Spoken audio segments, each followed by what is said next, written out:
I'm here with my niece and nephew. Hi, I'm Brooke. Hi, I'm Brady. And we're here to help you make a craft together. Here it is. We made some Suncatchers, and they can be used as bookmarkers, but especially if you put a hole on this and a little string, you can hang it from your window and make your window look really pretty. We hope you enjoy our time together. Here are some of the items you're gonna need for this project. An old iron, some paper towels, some color crayons that have been nicely peeled by your helpers. Helpers would be good too. We're also gonna shave those down, but for now we just need the color crayons.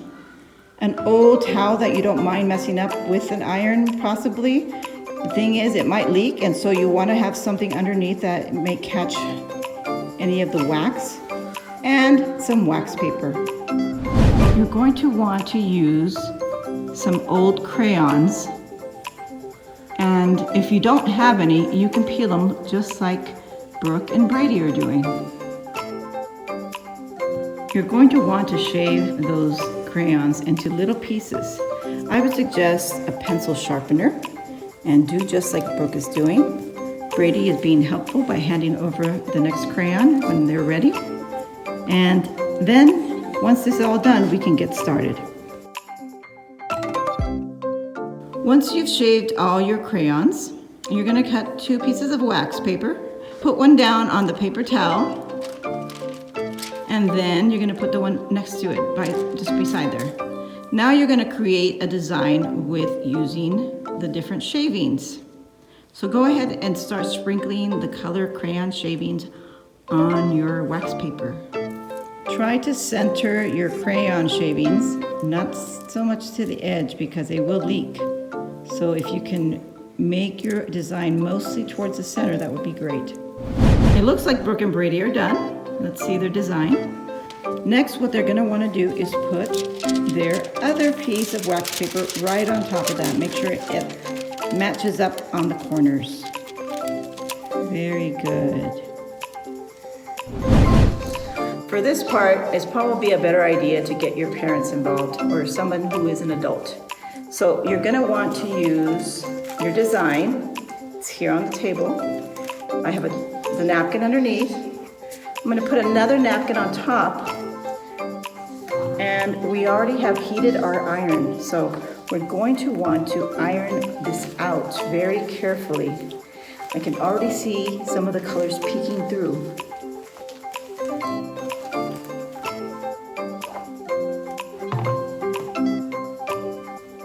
Ooh, what does it look like?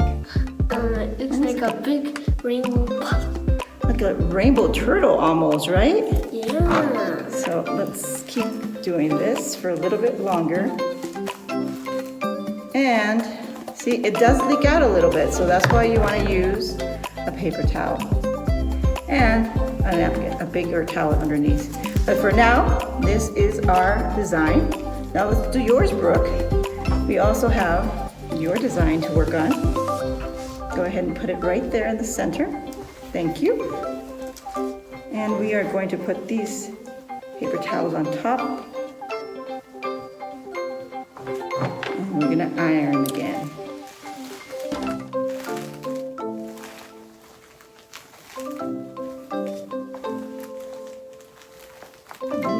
I'm starting to see some of the color leak. It looks really pretty. Oh my, what a wonderful design. You like it? Mm-hmm. And then from here, you can let it cool down. We're gonna let this cool down, and then we can make something else out of this, but we will come back for that in a few seconds. We're back. Things have cooled down now, and so what we did is draw a design on our papers so that we can cut out. This one's a star, that's a heart, and Brooke is gonna start cutting hers. And pretty soon, you're gonna have something you could put a string on, put a little hole on the top, and then hang it from your window.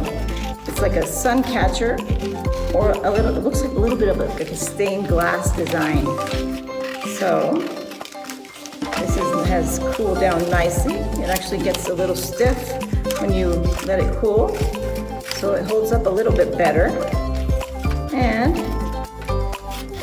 here we go. And now the star for you, Brookie. There we go. We have a heart. And you can use that to decorate your windows. It's really pretty when the light shines through them. So I hope you enjoyed making this craft with us. Stay safe. Make sure you have an adult with you when you use that iron and have fun with it. These Suncatchers are very pretty when you're done with them, but they're especially pretty when the light shines through them. It reminds me of the Bible verse that says in Matthew 5:16, "In the same way, you should be a light for other people. Live so that they will see the good things you do. Live so that they will praise your Father in heaven." I hope that every day you and I can live in a way that shows God's love and God's light shining through us, so that our lives will be beautiful and other people will praise God because of what they see. Hey campers, thanks for joining us at PSR Home. Make sure to visit our website, psrhome.org, subscribe to our YouTube channel, and follow us on social media. You can share your virtual camp experience by using the hashtags PSR at Home and PSR Camp at Home. Can't wait to see you guys in the next video. Bye!